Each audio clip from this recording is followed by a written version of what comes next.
You're listening to the Bearded Theologians podcast hosted by Zach Bechtold and Matt Franks. If you'd like to find out more about the Bearded Theologians, you can go online at beardedtheologians.com, where you'll find all of our past podcasts and other blog posts that we have up, along with some other items that you can purchase to help support the Beardcast. So we hope you enjoy listening to this week's show. You're listening to the Bearded Theologians podcast hosted by Matt Franks and Zach Bechtold. And this week we have a wonderful guest with us. We have the Reverend Derrek Belase with us. He's the director of Discipleship in the Oklahoma Conference. Derrek, thanks for being with us, man. Yeah, thanks for having me. It's great to be here. I have to tell you guys that about a year and a half ago, I was preaching in a local church, and this particular church does introductions by a layperson of the pastor, the guest pastor. So the person was introducing me and said that he didn't know that much about me, so he decided to search me out on the web. This was just after I had written a blog post for you all around discipleship. So he searched my name, found that blog post, and said, "We're so honored to have one of the bearded theologians with us today preaching." And so I didn't have the heart to correct him, to say, no, I'm not the bearded theologians. I'm just a bearded theologian. But I thought, well, I'll just let it be. So if somebody searched it out, then they realized he's not really one of the bearded theologians, only a bearded theologian. So it's great to be with you on the podcast today. And it's an interesting time. I don't know when the podcast will go up, of course, but, we're just a couple days before the beginning of General Conference in St. Louis. I think Matt's going there to do some journalistic efforts on our behalf. That's provided kind of very interesting, I think, work in terms of what I do, which is mostly with existing churches in the Oklahoma Annual Conference. We've got about 480 to 485 that, close and open. And about 380 of those worship less than 100 on Sunday morning. And so when you go out to a local church to think about discipleship systems or what their discipleship plan is, all those kind of things, they're thinking one thing and big churches are thinking the other. But I also think the same thing can be said about this whole general conference that's coming up. It just feels different, all across the conference and in different places, who's really in tune with what's happening and who isn't. And that's been kind of a helpful metaphor or a helpful lens for me to think even about this work. Because I, as Matt will tell you, am just pretty driven. I like to see things get done. I like to be at the forefront of things getting done. And when you work, as I do, with existing churches, they already have their things that are going. They don't oftentimes just want to hear from a conference person coming in to tell them what to do or to think about that. And I just wonder if that's the same kind of thing that's happening around the general conference. Like, do we really want other people, telling us what to do? In Oklahoma, at least, we just have this kind of populist streak that runs through us. We have, the longest state constitution in the United States. So we elect all kinds of state officers, including the commissioner of labor and the superintendent of public instruction, all these kind of people. And when you go into local churches, I find that same kind of streak is found there. It's like we're kind of independent. We want to make our own decisions. So we're connectional, and yet we want to do our own thing. So when I talk about discipleship systems with local churches, sometimes they can describe what it is that they're doing. Sometimes they have no idea what they're doing. Sometimes they're really not doing anything. And others are doing a whole lot of things. They just can't really describe what they are. Some, if they were just doing one or two things, would really be probably knocking it out of the park, but instead they're still trying to do 5 or 6 things that they could do when they were bigger, and now they're smaller. So the landscape just feels all different across at least our state and the work that I do. And so trying to think about systems, or discipleship systems, or all those kind of things that I'm kind of tasked with doing, feels like one piece of what it really takes to do church revitalization. It takes leadership. It takes, we were talking earlier just in pre-conversation, it takes, really fine communication in a local church to be transparent. It takes people who are, open to the power and the movement of the Holy Spirit. I think one of the most influential texts for me in the work that I do is when Paul writes to the church at Corinth. There's a wide door for effective ministry. There are many adversaries, and yet he doesn't say whether the adversaries are inside whatever he's thinking about or outside. And so sometimes when I preach in local churches, I say, I think they're both. I think that was kind of Paul's, the reason he didn't say where they were is because he recognized they were both kind of internal to the thing at Corinth and on the outside. And oftentimes in our local churches, we think, well, it's just if all these other things out here were better, if people weren't playing soccer on Sunday morning, if they weren't doing these things, they would still be, in here doing the thing that we used to think they did. But I don't think it's that easy. I think the adversaries are both internal and external. And somehow we have to, just keep kind of driving at that. And churches have to keep thinking, what's the next thing we could do? What's the next step we could take? All those kind of things. And I don't think it's, formulaic or anything like that. I think it's a very organic, and it's got to feel right in the context. Well, I appreciate that you said that it's organic, and it's not, there's not this formula or cookie cutter that we can put out there, right? For each church just to take and go. And if you do these things, it'll work. Because what you guys are doing in Oklahoma may or may not work here in rural Montana, right? There's some similarities, right? There's some things that could work, that could translate from both contexts, but going in and treating each church and each place and group of people with that respect of, hey, here's who we are, right? And just being able to speak that and to live into that, instead of, like you said, having somebody else come in and be like, here's this, here's what you need to do and how it goes, and if you do this, everything will be good. I think that's really important. That's why I just started off with this. So just not just because I love politics, but the whole populist thing for us just is so prevalent that no one's kind of waiting for us to come in and say something to them, but they are looking for us to at times walk alongside them and help them figure out, how can we do this a little bit differently, or how can we think about it? How can we ask new questions, or, turn the prism, as one of my friends, Stan Warfield, used to say, how do we see it in a new way? All those kind of things, I think, is more along the lines of what really people are looking for. In fact, our bishop, who came out of programming work like I do in the Northwest Texas Conference before he was elected, said that he doesn't like to use the term consultant for any of the work we do, but that really we should always arrive as a coach, just to hopefully ask the right questions, not to turn up and, do this and do this. And yet at times I'll go to a local church that says, just tell us what to do, and we'll do it. And they're actually more frustrated by the time we've worked together. Right. Well, let's come and have a conversation. Well, and I think that's what's interesting. We're getting this big push from the general board to put a system in place. And it seems like having a system in place would create more of a struggle, instead of just saying, hey, articulate how you make disciples of Jesus Christ. Yes. And how you can, in whatever you articulate, how people know if I'm here, that I can take a next step. Yeah. And the church will only know its capacity to do that. Tahlequah is going to look different than, Ada, and it's going to look way different than Arlington or whatever it is. Yeah.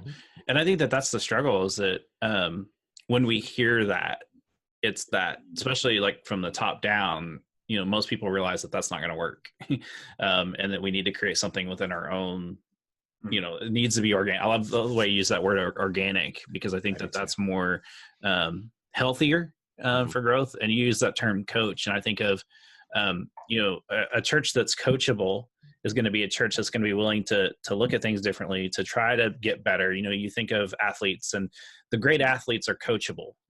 They're not, hard-headed, although, I mean, LeBron, we can make a case for LeBron James not being coachable, but it's not that kind of podcast, man. But it is not that kind of podcast.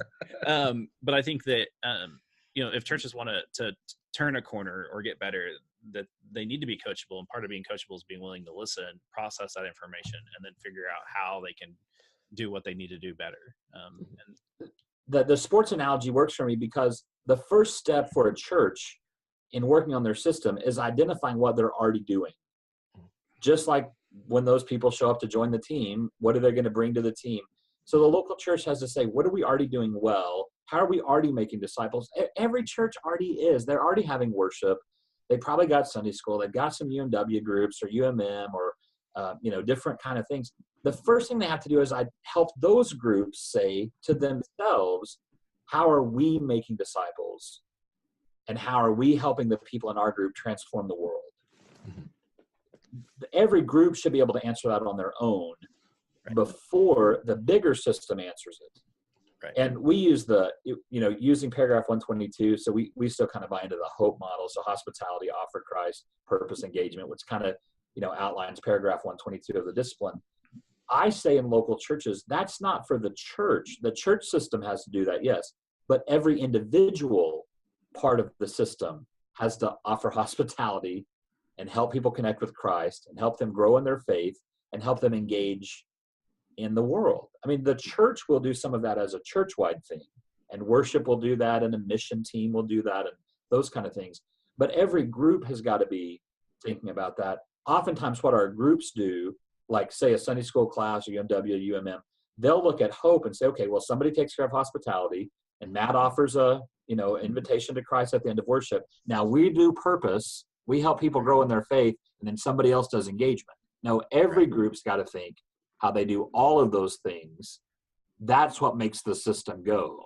Mm-hmm. And the bigger church is always thinking, okay, how does this fit in to what we do as this one thing, Tahlequah or your churches? Right. Well, and that's, so, that's something we experience a lot as Methodist pastors, of coming in and being airdropped, with our appointment system into a church that's already functioning, whether it's functioning well or not, right? But we have to spend that time and effort to learn and hear what's going on in the church. And there's already good stuff going on, right? In most cases. But every now and then you get dropped in a place and they're like, all right, now tell us what to do. Yes. You're like, hold on, what are you doing? Yeah, there's kind of like the old sage on the stage in college, right? Yeah. Mm-hmm. Even college professors will tell you that education that they do today is not standing up, giving a lecture for 50 minutes and then saying, okay, you know everything you need to know about American national government or physics or whatever, but that it's engagement with the people who are there learning. Right. So yes, there's some kind of, here's direction. I mean, we have that, right? You get at least 15 to 20 minutes every Sunday, hopefully. Maybe on the first Sunday you got to cut it short because you got communion, but you got 15 to 20 minutes a week. You got 60 or 80 minutes to cast vision and all those kinds of things, to work on discipleship, to work on helping people grow in their faith, especially if you got 4 or 5 really planned out sermon series a year, so that the direction that you're going in. That you've already got that. There's hardly any organization that gets that kind of uninterrupted time with people anymore. Even if those people only come a couple Sundays a month, that's still 40 minutes of that, right? So I think we miss those opportunities, of course, to also encourage what's already happening, but also to say, well, what if we were doing this and we just took this kind of step or this kind of turn? And so in the next 6 months, we're asking all of our committees to ask the question, how do you reach out to the local school? Not just the mission team, but how do the trustees do it? How does SPRC do it? How does UMW do it? And they may all come back with different ways. I mean, the trustees may say, well, we make sure that the van always works so that we can get food to the school for the backpack program. Well, great. So we're not going to let the van break down under your watch, because that it's important for us to be able to do that. Whatever it is, that every group begins to see this is also the way that we contribute to this larger system, as opposed to, we just create silos even in the smallest organizations. I was just telling you on at 10:30 this morning, a meeting of the St. Paul Board of Trustees, which I'm on. We're a pretty small seminary, and yet we have lots of structure that it takes time to get through. And our bishop, who's from Northwest Texas, has this great phrase, which I love. He says, organizations can get plateaued on a molehill. And how true is that, right? It's just a little thing, and all of a sudden we find ourselves on a plateau. It's not a huge mountain that we're plateaued on. Most of the time, it's these small things right in front of us that actually we can move right on, but we'll allow ourselves to kind of get stuck in one of those places. I call those stumbling blocks. And we think about, like, that's the conversation we have here, is that sometimes when we do something, whether it be a new thing or we're tweaking a old thing that we're doing to be able to live into that idea of hope, but also that doing things a little bit better because we've recognized, with our decline, we've recognized that we need to do things. There are things that we need to do better. And so opening ourselves up to that possibility of, what can we do differently? But then what's that one thing, like what's the one thing that maybe, tripping us up? And sometimes when we've looked at it, we've discovered that the one thing was fixable. There are some things that are part of our brokenness that it's going to take time to heal and fix. And we recognize that, but we also know there are some things that we can, and it may be something as simple as we joke about it when we switched internet providers here. People were a little bit happier that they could actually surf the Wi-Fi. Just those little things make a world of difference, and can, as you said, cause a world of other problems. Yeah, I think all of us, if we'll just use our regular life as the example. So I'm a dad, I'm a husband, I'm a pastor. I, for the first time, work with a whole bunch of other people. I'm not the guy in charge anymore. In all of those parts of my life, I'm always figuring out what's the next step to do that better.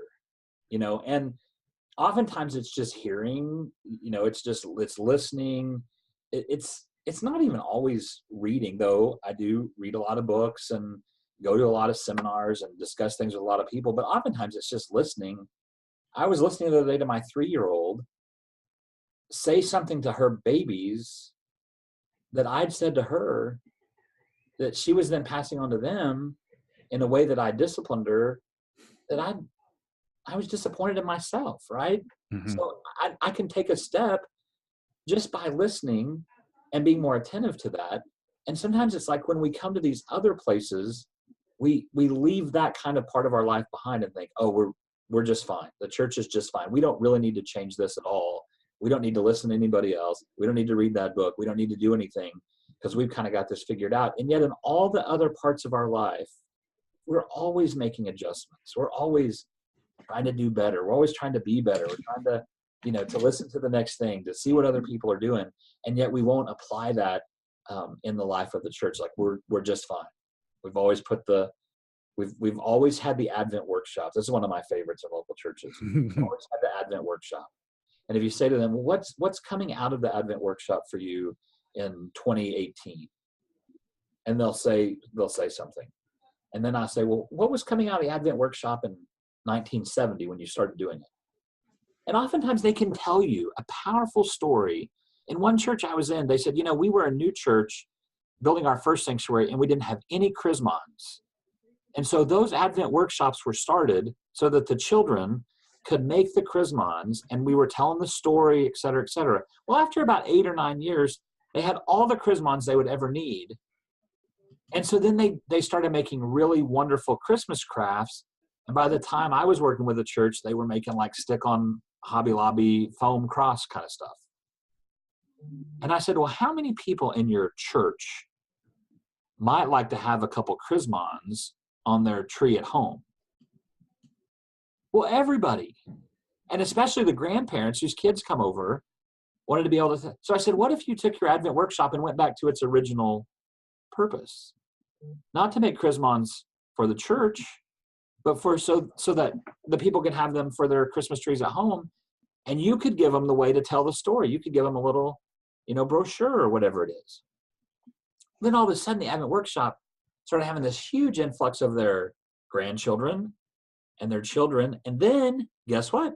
People started inviting other people to come be a part of it. So they recaptured the essence of what they were doing by simply asking the question, what's the purpose of this? But the real question I ask them is, why don't you stop doing the Advent workshop? That was hard, right? Mm-hmm. If you say, well, let's stop doing that because it has a tradition to it, well, that's hard. That's hard to do. But if you can help them say, well, what were you doing in the first place? And how can you get back to that? So, I was thinking of, as you were talking, I was thinking of, and I had his book on my desk and it's disappeared. And I can't remember what his name was, but it was a man that spoke at Leadership Institute this year. And he talked about the difference when Alabama switched to the spread offense and then Les Miles stayed with his offense and how he used that for the church. It ended up being a really good conversation, but it got me thinking about how often are we still trying to run the wishbone offense when we really should be in a spread. I mean, it's good old Oklahoma thing conversation. Yeah, that's actually where I see, engagement with the mission field is so vital. Like, you've got to be out in conversation with people who also aren't in the thing that you're trying to do. Not just to be out in conversation, say, what can we do to get you to come to our church? I mean, I think that day is gone. Yeah. Mm-hmm. But to be in conversation with, what is the hurt of this community? What's the heartbeat of this community? What's going on here that looks different than it does somewhere else? That's what happens. Using that sports analogy, is somebody at the balcony, the coach, is looking over what everybody else is doing and saying, we got to figure out a different way to win this game. Now, we use the same metaphor. We use the metaphor that the church is the most significant arena for making disciples. And I was recently at a local church where the sports arena for the college, I was down in Weatherford, so the sports arena for Southwestern is right across the street from the church. And I started thinking, what happens in an arena and what happens in disciple making? I wrote this whole thing that afternoon about all the different things that happen in an arena, all the different people that it takes to make it happen. And oftentimes we'll say that that's a passive kind of thing, that this arena metaphor, the sports metaphor, is passive because we just look at ourselves as spectators in the stands watching the game happen. But the thing about discipleship, that's the game. There are probably going to be a few disciples who are sitting in the stands watching other people do it, but what's happening there, that's the thing we're about. And if you can get on the balcony and look at that, then you can see, well, we're making disciples, and there are probably some other churches in our communities making disciples, and there's some other organizations actually making disciples for whatever it is they're doing. They just may not be disciples of Jesus. And so how do we look at that and say, well, what's going on in our community, and how might we have to change the method, if you will, the play calling, the game plan, so that we make a difference there. And that's why you say, well, I think it boils down to knowing something about the people that are in leadership in their community. So we did, for example, last year, a push for our churches to get to know their first responders. And some of that actually just comes in light of church shootings. I think if you're going to, protect your church, you got to know the local law enforcement. They have to know you.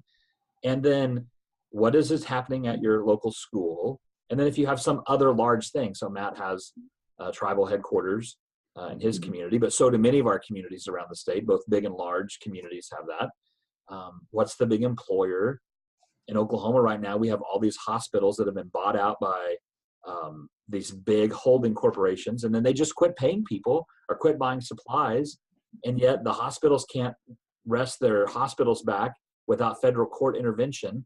And at the same time, people are going to the hospital and are sick, and churches are reaching out to those places and giving them things like paper towels and Band-Aids and food so that they can take care of these people who are sick and actually help them pay the employees, right?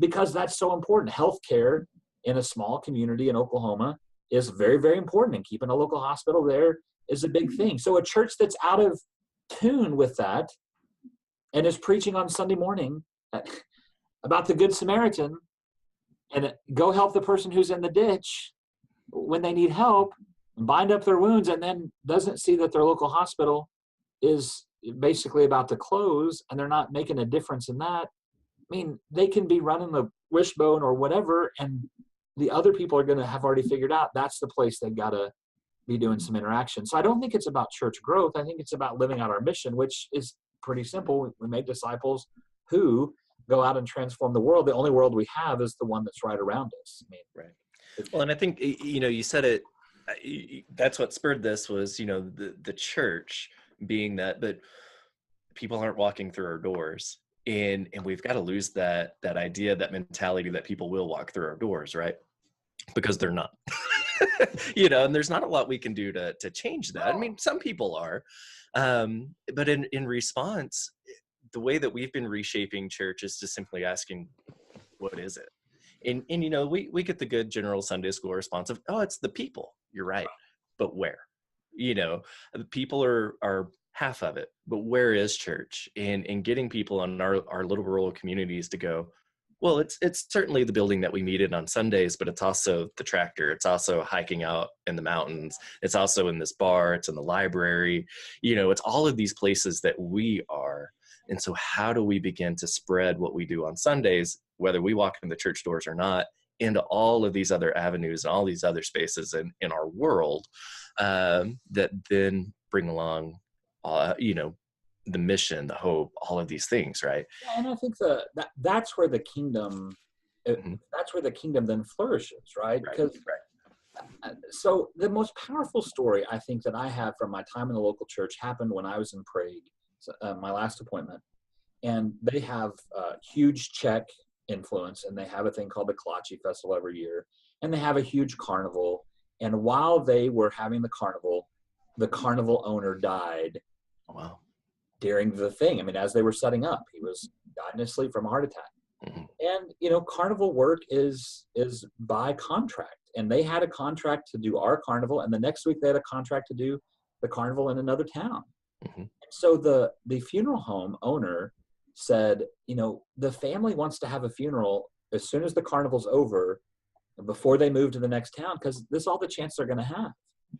And so they invited me to do the funeral for the carnival owner. And so I immersed myself for these 3 days in both getting to know his employees. And I did that just by going to the carnival with my daughter. We only had one at the time. And just standing in line while she was going to the rides and engaging the workers about the carnival owner. And of course I engaged his family, and we got the service was beautiful, and the whole town, came together, and every church did a piece of the funeral dinner so that they could feed all the employees. And so, we were in charge of the sandwiches, another group was in charge of this. So that part was kingdom-like. And the whole response was, and the way that people reached out to them. But what I found interesting was in talking to the employees, they talked about how they're seen by the communities in which they arrive in. And they're not particularly accepted or welcomed. Right. Even though they go back to this carnival company, we just had a route. They went to the same places over and over, and people knew them, So they would talk about that. But more than that, one of them said to me, if just local pastors would come when we arrive and just pray for our safety and offer us, this was a Catholic speaking, the sacrament. If we don't ever get to go to church. And there are a lot of people who are really deeply spiritual, who we've fallen on hard times. We were in jail. This guy took a chance on us. He's like our dad. He takes care of us. But we also have these spiritual needs that are never met. And so I wrote a little piece for the Christian Century. They didn't accept it for publication, but it was basically about how do we minister even to itinerant people who come into our lives, even for a brief time, that we just assume aren't looking for something that they're actually looking for. And that the church has the chance to be the church in that moment to these folks in a very simple and yet very profound way. Doing what we do, they're not going to come through the door. But what I found in listening to their stories about this guy who owned the carnival, and I later said in the sermon, when we talk about see all the people, like that guy, he sees all the people. He sees young people in a community. He would go into towns that had, like in the old days, an orphanage, and he would say to them, we'll be open tomorrow morning. You just bring all the people that live in your orphanage in the morning for the whole day. They were telling me a story about a lady who came to the carnival every year to ride the Ferris wheel. She was a little slow. She had a caretaker. She would come ride the carnival. And then when this guy found out that she died, he would go to her grave every year when he arrived in that town and put flowers out. I mean, and the employees talked about how nobody taking a chance on them, but this guy had. And so I think sometimes we just get the narrative so reversed that, the good people come through the doors of the church and they are the ones that come in and they go out and live out their faith. But that's the practice field, to use that sports analogy that Matt mentioned earlier.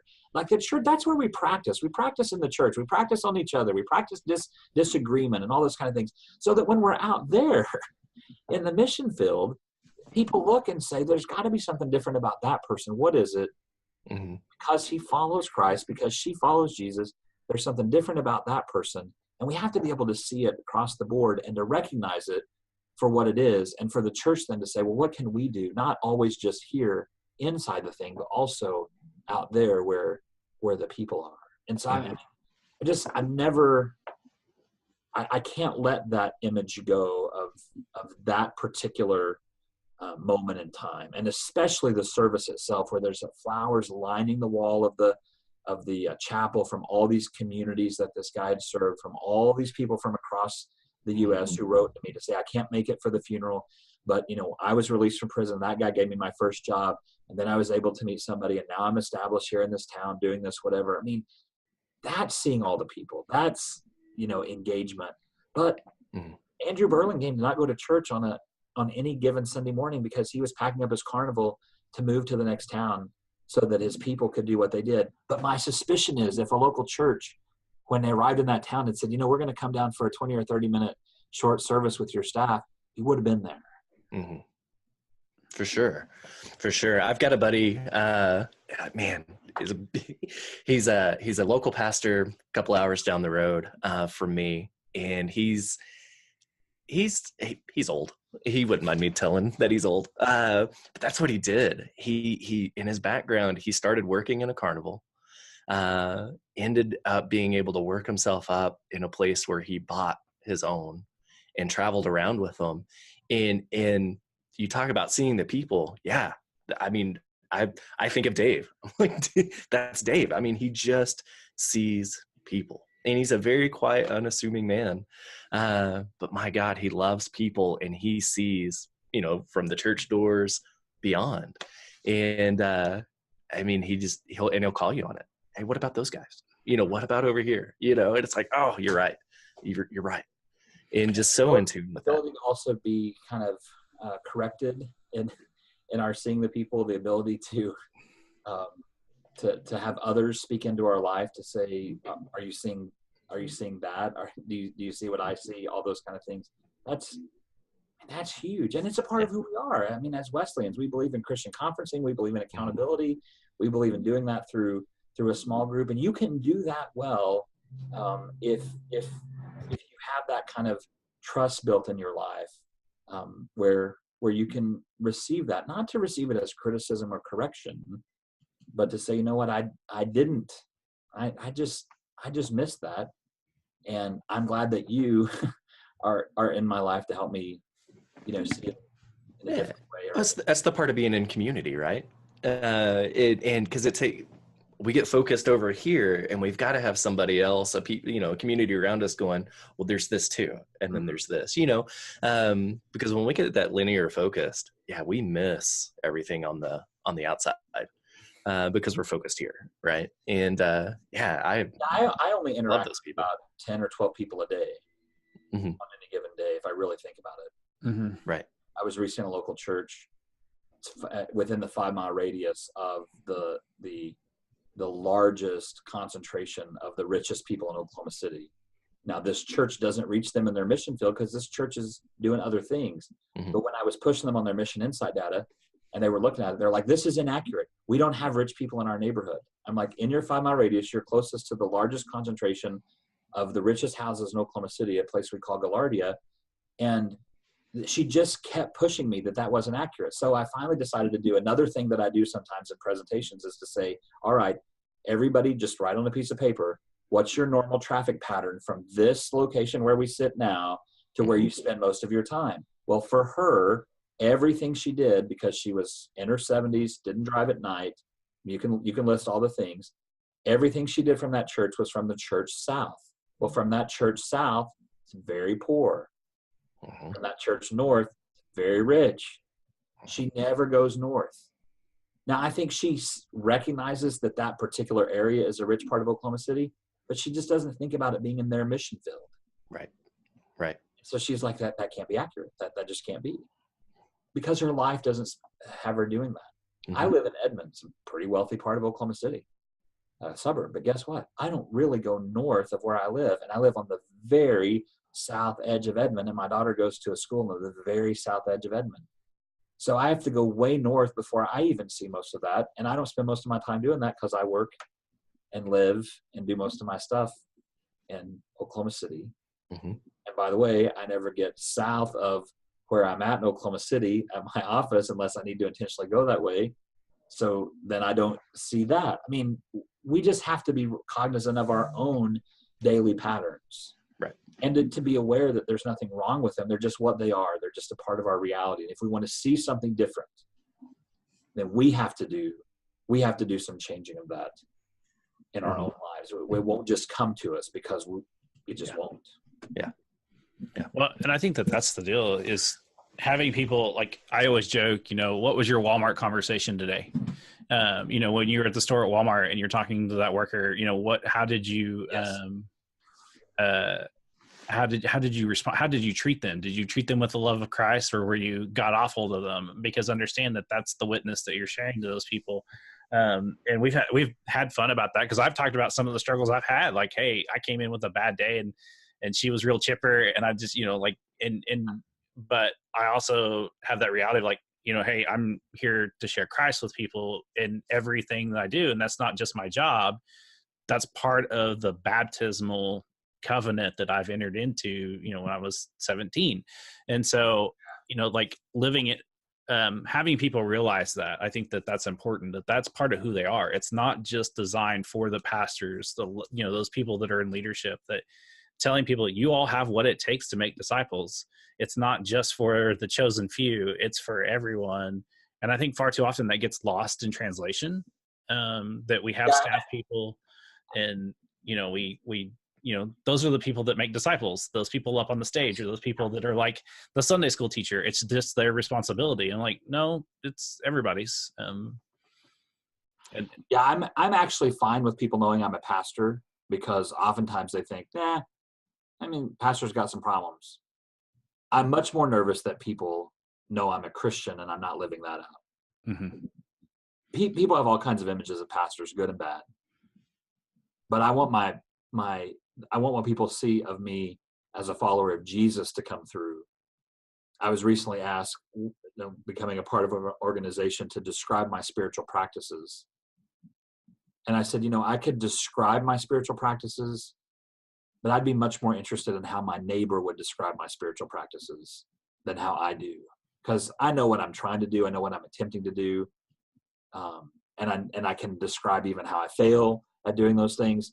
I'm just way more interested in how my administrative assistant would feel about it, or how my neighbor does, or how the person down the street feels about it. I mean, the person that I drive next to on the highway every day. I mean, all those kind of things. I'm way more interested in letting down and not living out my baptismal vows.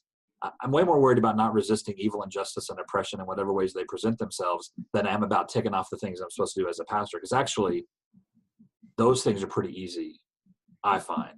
I can preach. I can administer the sacraments. I can order the life of the church. In fact, I'm pretty good at that piece. And I hope, even though in this role I do find trouble living out my vow to serve the church and the world, it's more difficult. But I'm way more cognizant that I miss out on the baptismal vows more often than I do the vows I took to the church. Well, and that's what's been fun about our Monday night basketball program. I started with just the intention of reaching our community, and getting people in that wouldn't normally grace the doors of our church, and for whatever reason. And we started out with about 4 or 5 people, and we were able to do some things. It's kind of hard to play basketball with 4 people, but you manage. But then, with 4 people. Yeah. But now, like on Monday night, we had 26 people show up. And then what's been really fun is that some of those people are bringing new people. And then when they say, when they find out that the bald old guy that's there, that's the pastor, they're like, oh, wow, that's really cool. And so we've, it's not right now translating into people showing up for Sunday morning or Sunday night, but it's slowly, we're building a bridge to a place that we'd never had before, and into a community that we had never been in before. And I think, asking that question of, what do you see? What possibilities could be in what you're doing? And now just that great word of just go and do. I think we miss that too much, of that, just equipping them and saying, hey, just try it. Like, let's see what happens, and there are nights that there are Monday nights when the weather gets great. We have go back to our 4 people and we're just like, hey, this is kind of fun again, and understand that it ebbs and flows, and having that understanding. Take the next step is huge. And also, I think a piece that we just don't do enough of is to capture the story of whatever it is, and then tell it in a way that makes an experience for someone that they can figure out that could also be my life. So Matt, I'm thinking that you're here at this basketball thing, 26 guys, they don't all come to church, but one of them might, pick up their daughter from school one day, and the school nurse says, she's just not feeling too well. And they go to the doctor, and the next thing they know, they got a daughter that's got cancer. They don't have a church. They don't have anybody to reach out to. It's just somebody to pray for them and all those kinds of things. And now you've made a connection. You're living out. You're seeing all the people. And not to tell that story to wrench the heart of people about the situation, but to say to them, this is what you can do in all the places you're at. We have a retired person on our discipleship ministry team, which is the conference group that thinks about discipleship. She recently retired after a long career as a kind of an office administrator. They wanted to make some extra money, so she works 2 days a week at the dress barn. And she was talking about how she started doing that work to make money. She just wanted to make a little bit of extra money, basically spending money. So she didn't have to worry about what was coming in retirement. She could just go out and travel and do what she wanted to do. And she just thought, this is just going to be a place, and I'm going to just going to be drudgery. I'm going to go in, I sell his dresses. And she told me 3 stories over a span of 2 days in which people came in. And one of them, the story that I remember the most, is a lady who came in and said, what kind of dress are you looking for? What are you looking for? Let me help you find a dress. And she's like, stone face says, I don't know. Do you have any dresses for women whose husbands are divorcing them and they have to go to divorce court? And then she just started sharing, right? Because this person said, well, I'm sorry to hear that. You're looking for a dress, but is there anything else that you're looking for? And so this lady just starts crying and pouring out her story. And she said, I don't really have any friends. I don't have anybody to tell this about. And this lady was able to pray with her and tell her with all sincerity, I'm happy to check in with you if you want that. And the lady said, it's enough that you've said that you would. I do have a friend that I'm going to go reconnect with now who I know will care about me just like you did when I didn't even know you. Now, that's just being present in the moment, hearing what's going on, and saying, hey, I could do something right here, right now that's not about selling this dress, which, by the way, she did sell the dress. But she was listening close enough to say it was more than just, oh, I'm so sorry to hear that. Maybe I should show you what's on sale. I mean, she listened and was there, and then lived out her faith in the moment, not inviting her to come to her church. So I'm sure if the lady said, I'm looking for a church, she would have invited her, but yeah, that's not what she needed. Right. It's just being present. I mean, just fully being present with people is huge. It makes all the difference in the world. Well, Derrek, I know you've got places to be, but we thank you for your presence and coming on with us. And you wrote a blog. It's been over a year since you wrote it. Yeah, let's have to do that again. And so, you're always welcome to come back and talk, or just willing to shoot the breeze. Here's the thing I'm thinking. The blog might be about. I just got a book that I got with my Christmas gift card this year called Craft, and it uses the old English. Not just the A, it's sort of like the AE that kind of runs together. I think it's more like Creft. But it's all these images about how you do things manually. So the opening story is a guy who's a weed eater, won't start, so he finds the thing that you swing as a sieve or a scythe or whatever it's called, and he does that. And so that's what I'm thinking. Like, how do we talk about discipleship? As a systems, yes, but if craft is an image that works for people, great. If the organic thing, if it's garden, if it's the paint palette and you're painting a picture, I think that imagery is important, but it's so broad that every local church and every person ought to be able to hang on to what it is. So if craft helps, using the old Stanley Hauerwas image of you can't really become a bricklayer unless you hang around a really good bricklayer that teaches you the craft of bricklaying. It's pretty difficult, I think, to be a really great follower of Jesus unless you got a few people that you can hang around with that really exemplify that for you. And the opposite of that is you can hang around some people that really don't do that. So craft is kind of what I'm thinking. So maybe I'll write something up on craft. Write that. Let's publish the carnival one. Come on, man. It's already ready. I'll give it to you. Yeah, do it. It's already written. So that's a story that needs to be out there, man. All right, I'll give that one to you. That one actually comes with practical steps for local churches to think about. That's why I love that. So much. So you can have that one for sure. Well, we thank you for your time, and we want to encourage our listeners to go on our website at beardedtheologians.com and check out our all the content we've got on. We've got a lot of stuff up on the content. And Derek's right; he didn't know when this was going to air. It's going to air the Thursday after Armageddon, and so what a better time! Living out our faith, no matter what happens. Yes, and so that's when it is. And so just check out our website. We'll have content that will be generated about Special General Conference. I know, Zach, it's funny. I use the word Armageddon in that thing. Well, we're not a basketball podcast. We're not a football podcast. And we're not a Bruce Willis podcast. Today it's just three guys with beards. That's right. Guys. The 3-year-old's getting pretty gray. Yes. So go on our website, beardedtheologians.com. Check it out. Buy some of our gear and all that stuff. So for Bearded Theologians, I'm Matt Franks. I'm Zach Bechtold. Thanks for checking us out.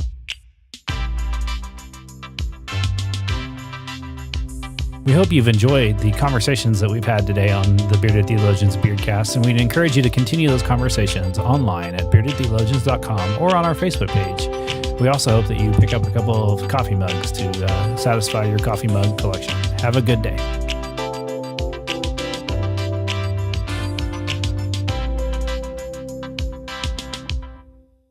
This is gonna be fun for me editing.